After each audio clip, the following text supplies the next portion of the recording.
जब विपिन और प्रभा गांव छोड़कर शहर में बसने जा रहे थे। माँ, तुम भी हमारे साथ शहर चलो ना। मुझे तुम्हें यहाँ अकेले छोड़ के जाना ठीक नहीं लग रहा। नहीं बेटा, मैं यहीं रह लूंगी। मुझे मेरा गांव छोड़कर कहीं नहीं जाना। इस जगह से मेरी यादें जुड़ी हैं। मैं यहीं रहूंगी। और वैसे भी मैं अकेली कहाँ हूँ, गंगा है ना मेरे साथ, ये मेरा ख्याल रखेगी। पर अगर आप हमारे साथ चलती तो ज्यादा अच्छा होता और हमारा भी मन लगा रहता। तुम दोनों मेरी फिक्र मत करो, मैं बड़े आराम से यहाँ रह लूंगी। तुम लोग शहर जाकर अपनी गृहस्थी बसाने की सोचो। और विपिन, तुम अपनी बड़ी नौकरी की चिंता करो, मेरी नहीं। और दोनों एक दूसरे का ख्याल रखना। मेरा आशीर्वाद तुम दोनों के साथ हमेशा रहेगा। विपिन और उसकी पत्नी ने आशीर्वाद लिया और दोनों शहर के लिए निकल पड़े। गांव में बुढ़ी माँ अकेली रह गई थी अपनी नौकरानी गंगा के साथ। गंगा घर का सारा काम करती थी, जैसे साफ सफाई, खाना पकाना और वगैरह वगैरह। क्योंकि गंगा उनके घर में कई सालों से काम कर रही थी, तो बुढ़ी माँ को गंगा पर बड़ा विश्वास था। अपना काम खत्म करके गंगा बुढ़ी माँ की सेवा भी किया करती थी। काम खत्म कर गंगा घर चली गई। क्या बात है, आजकल तुम लेट आ रही हो? काय सांगू, वो बुढ़ी माँ के पाँव दबाने पड़ते हैं। क्या है कि उनका बेटा और बहू शहर गए ना, अब वो बेचारी अकेली है। मतलब बिल्कुल अकेली? हाँ।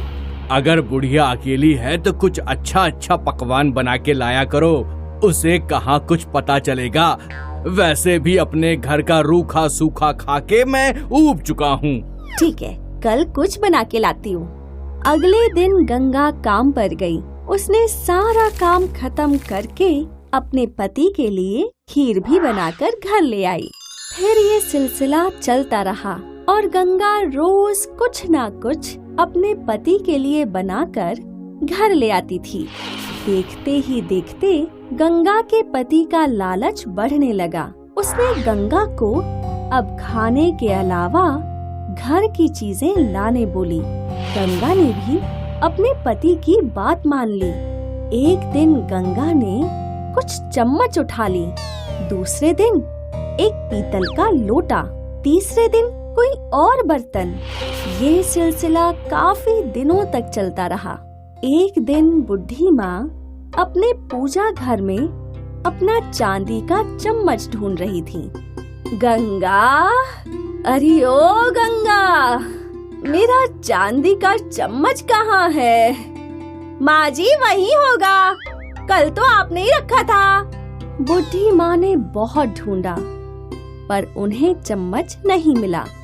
अगले दिन बुढ़ी माँ अपना पीतल का लोटा ढूंढ रही थी, लेकिन उन्हें वो भी नहीं मिला।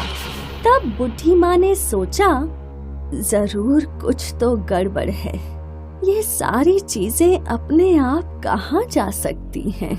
कुछ दिन बाद वो बुढ़ी माँ एक सपेरे से मिलने गई और उन्होंने उस सपेरे से एक पालतू सांप खरीद लिया और उस सांप को एक बक्से में भर लिया। और फिर वो बुढ़ी माँ वो बक्सा घर ले आई। गंगा, इस बक्से को मेरे सिरहाने रख दे, इसमें सोने के कंगन हैं। वो मेरी बहन की बेटी की शादी है ना कल, मैं उसके घर जाकर उसे ये दे दूंगी उपहार में। ठीक है माँ जी। गंगा ने वो बक्सा बुढ़ी माँ के तकिए के पास रख दिया और वो अपना रोज का काम करने लगी। लेकिन दिन में कई बार उसका ध्यान उस बक्से पर गया। उसके मन में सोने के कंगनों का लालच था। शाम को गंगा बुढ़ी माँ के पैर दबाने लगी और फिर बुढ़ी माँ सो गई। जैसे ही बुढ़ी माँ सोई, गंगा का लालची रूप बाहर निकला और उसने वो बक्सा खोला।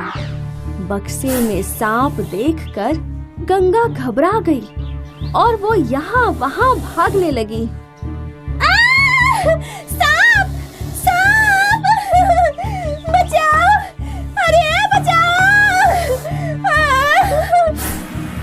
शोर से बुढ़ी माँ उठ गई और उन्होंने वो सांप पकड़ा और उसे फिर से बक्से में रख दिया।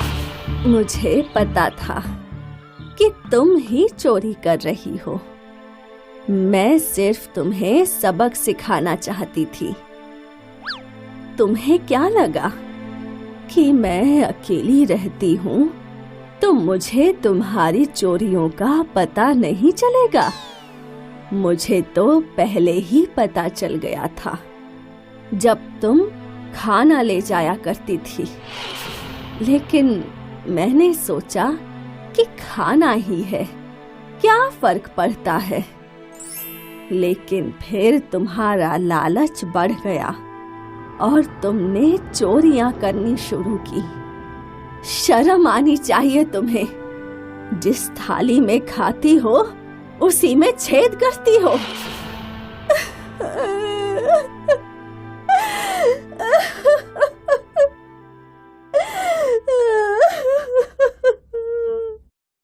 गंगा फूट फूट कर रोने लगी। इस कहानी ने हमें